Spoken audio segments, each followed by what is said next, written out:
To replace the digital wall switch, first use a small knife or flathead screwdriver to release the tab at the top of the mount.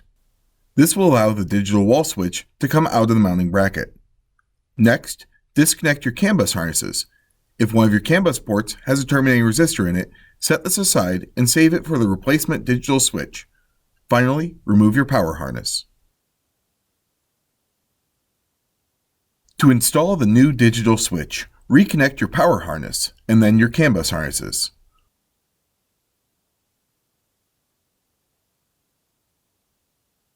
Once that is complete, place the digital switch into the mounting bracket with the square button positioned at the bottom of the display screen.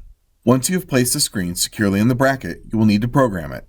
Press the square button 5 times and the configuration button will appear.